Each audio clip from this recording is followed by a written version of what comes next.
Happy Wednesday, y'all. Welcome back to the Overflow Podcast, where we're all about living in the overflow of God's presence and power in our everyday lives. I'm Eli Austin, and I'm joined by my good friend and co-host, Pastor Wayne Sutton. As we step into the new year, I want to start with a simple but important question. What promise are you carrying into this year that still feels impossible? Today's conversation is continuing through Romans chapter 4, where we see Abraham described as fully persuaded that what God promised, he was also able to perform. That phrase matters, especially at the beginning of a new year, because faith isn't about ignoring reality. It's about trusting God beyond it. So this episode is about learning how faith actually grows, not in comfort, but in resistance. Not when everything makes sense, but when God's promise seems bigger than our circumstances. So Wayne, why do you think God so often gives promises that require faith instead of certainty? Yeah, I think that's one of the mysteries, but it's also very clear without faith, it's impossible to please God. Now, I look at it as a father. I want my children to believe. If I tell them something and they believe it, I don't know. It's not a tangible something you can put your hands on. It's just like that feels good. When you tell them something and they don't believe it, it's a little, irritating. I'm like, you've got to trust me. You got to believe me on this. And I think that's when things are certain, great. But when things require that faith, it just puts emphasis back on God instead of emphasis on us. That's good. And it's so funny that you say that, because I was actually listening to a podcast this morning. It's a built different podcast. It's one of my favorite Christian podcasts, but it's a gentleman on there who's 22, 23 and has been diagnosed with cancer 4 separate times, 18, 19, 21, and then again in 22. And they asked the question of, why do you think this keeps happening and why not comfort? But it's funny because he talked about growth through resistance, just like Jerry did on Sunday. And he talks about, comfort creates self-dependency. If everything's perfect in your life, you're just only dependent on self, not higher power, not having trust and faith in something that you can't see, feel, touch.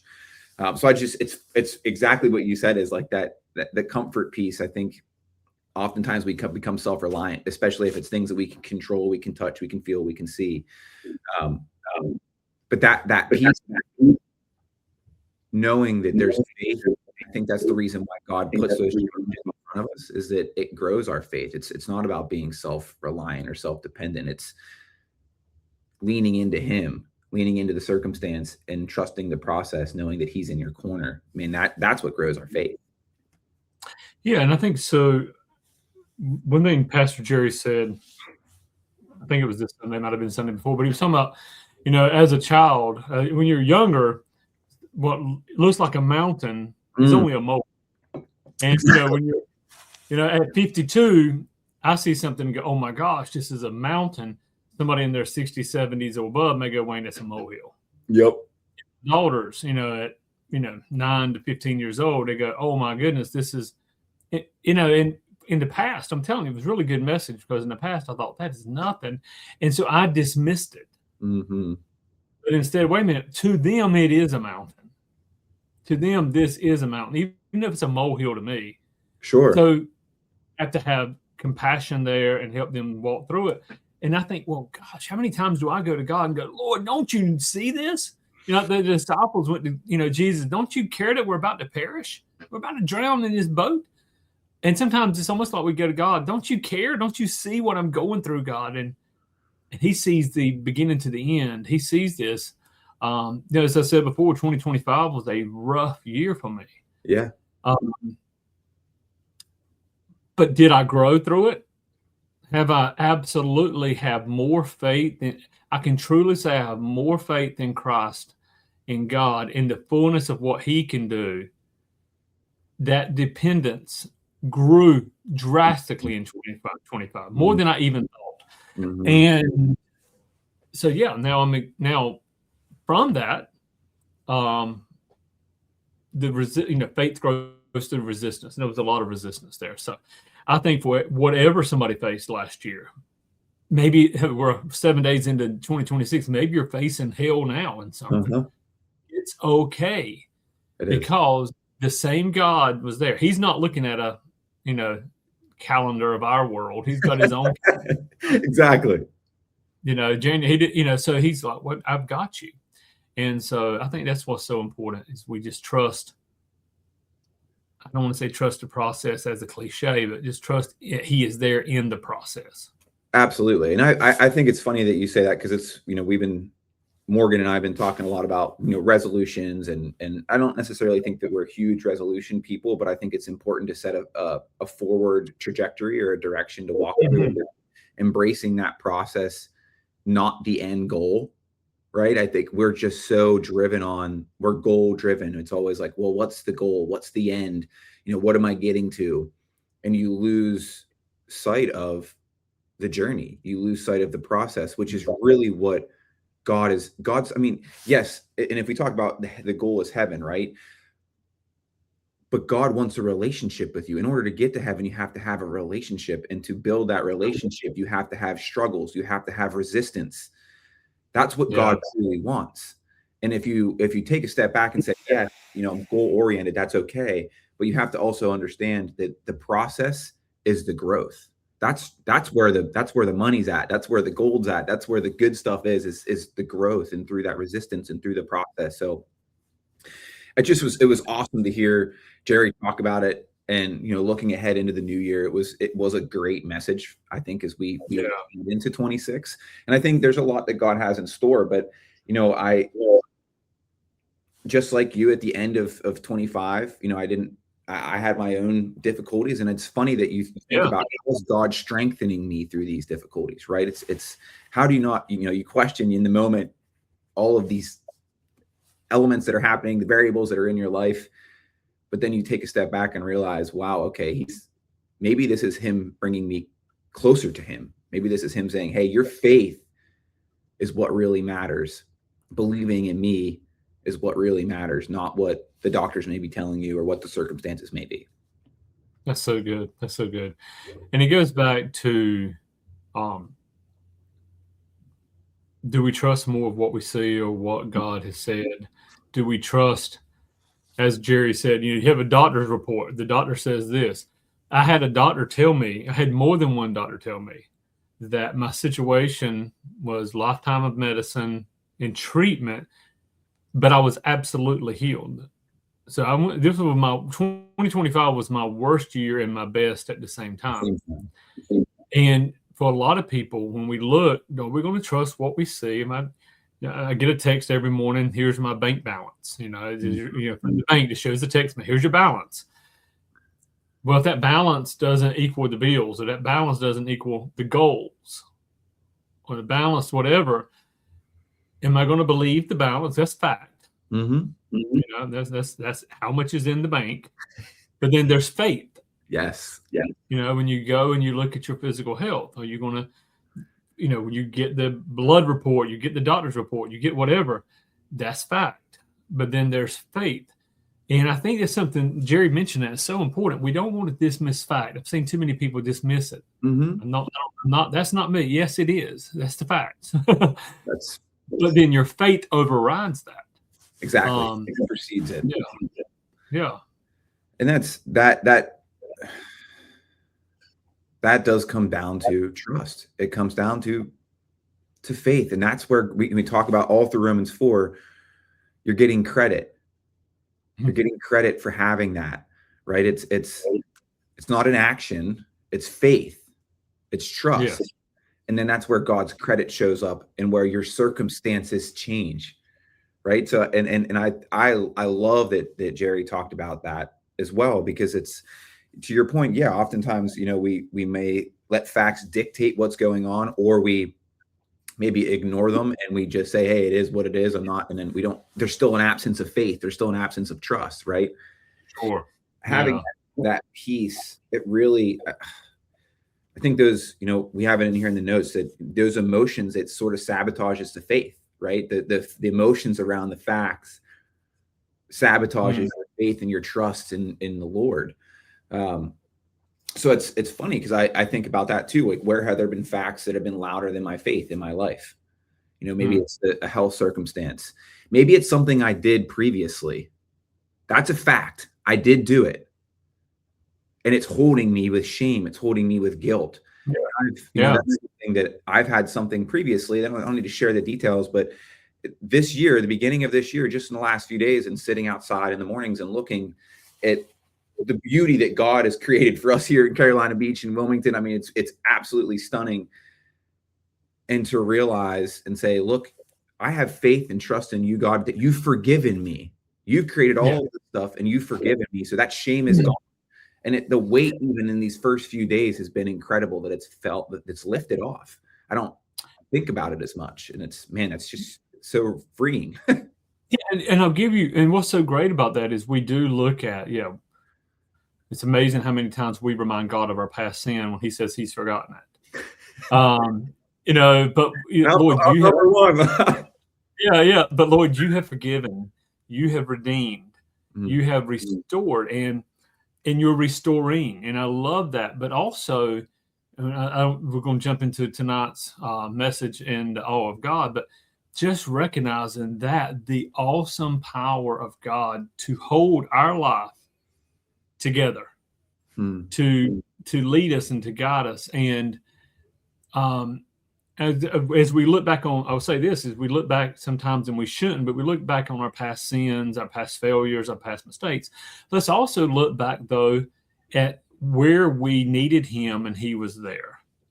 Amen. And I'll be just really transparent. I looked back just the other day. It's so funny you mentioned this, because I thought, Lord, my mother died when I was 7. I know a lot of people lose their mother young, but my mother died, and I lived with this family member. I lived with this family member, and then I got married young, and that ended in divorce. And then, it's just like I was financially devastated. I was hiding my car so the repo man couldn't get it.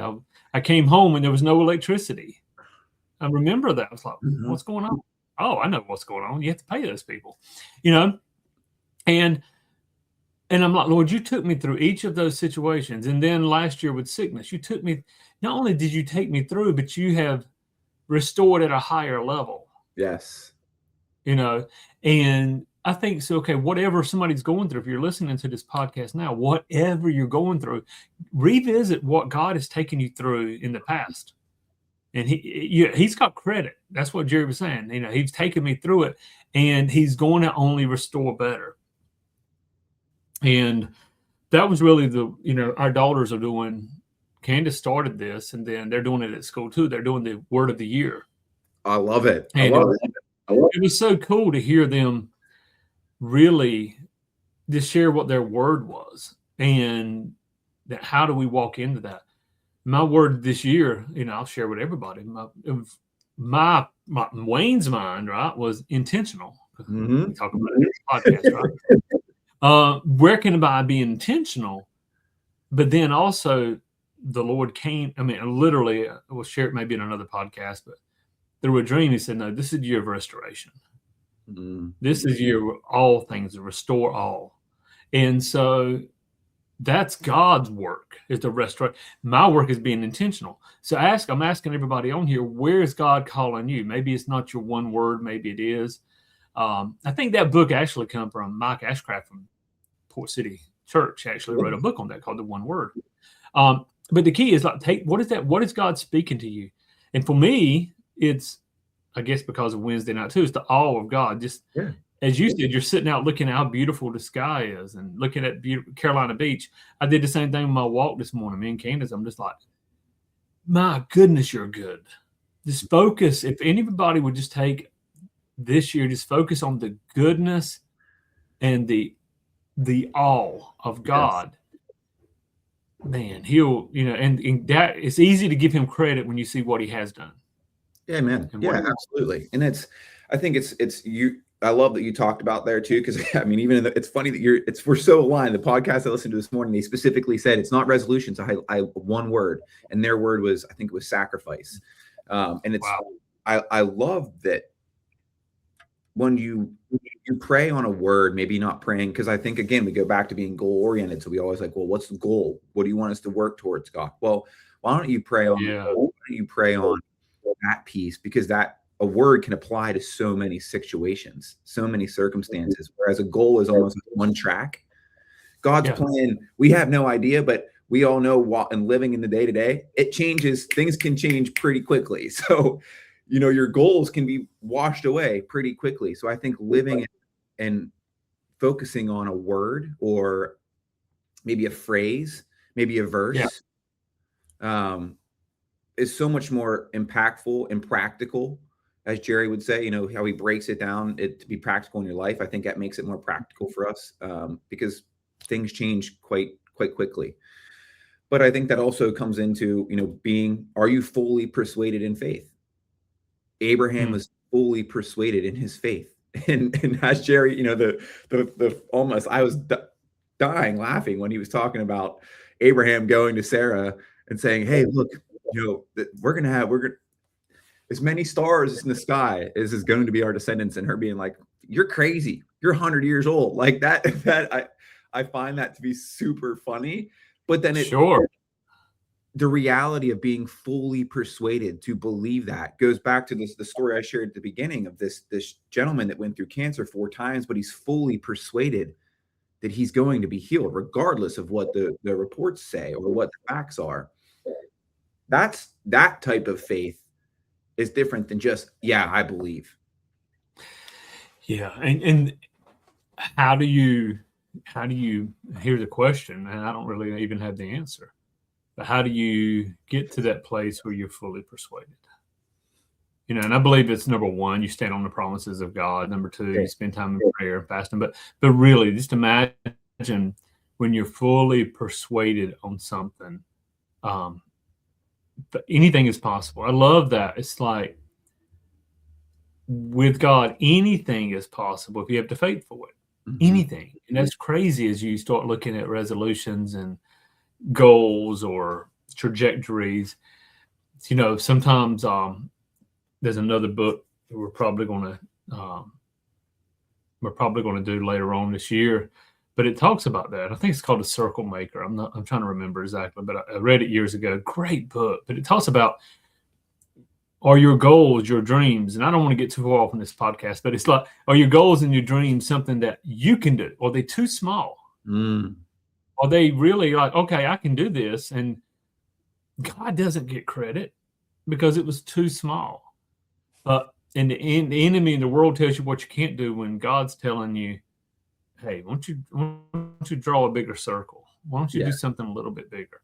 Anyway, another book, another topic, but it really goes back to, I think it really aligns. It does, because he's the God of impossible, like the situation with Abraham. He's the God of impossible, and I think that gives further glory to him. Yes, Jerry said, faith grows through resistance. Resistance is challenges. Resistance is, the daily obedience. But then it's also, there's huge problems that could be in your world, and you think it's impossible to overcome, and then you do.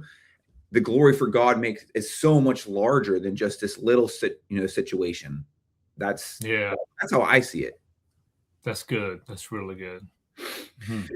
Well, and I think it's a great way to sort of transition to a wrap up. I know that we've got Wednesday night tonight where we're going to get into the awe of God. I'm super excited for that. So y'all that are listening this morning, make sure you come out this evening. We've got community dinner. Then we've got Bible study at 7, which again, I'm super excited for Wayne to kick this off. I think the last thing that I kind of want to leave it with is looking forward in 2026 on spiritual credit. That's something that I think we all need to grab a hold of and wrap our hands around, is that there is spiritual credit, and God has it for us where there's faith and there's righteousness. And that then leads to obedience, which then leads to growth in faith. So that knowing that spiritual credit is there for you, I think is really, really, really important, because a lot of times we get lost and we feel we're alone and that we don't have credit and we're missing the mark. Well, you have faith, you will have spiritual credit. Yeah. So good. So good. So, I think this is just a powerful reminder for the season that we're in. Romans 4, it teaches us that faith isn't built by perfect conditions. It's built by trusting God when the conditions push back. So, as we move forward this year, I just, remember that resistance doesn't mean God is absent. It often means he's strengthening your faith. God's already proven himself faithfully. He's worthy of your trust again and again and again. So, if this episode encouraged you, share it with someone who's believing God for something bigger than they can handle on their own. Keep living in the overflow of God's presence and power in your everyday life. Come join us tonight at Bible study. We appreciate you tuning in. If you have any questions, comments, feel free to drop them. But we love you. We appreciate you. And we will catch you on the next one. God bless y'all. Have a good one. Take care.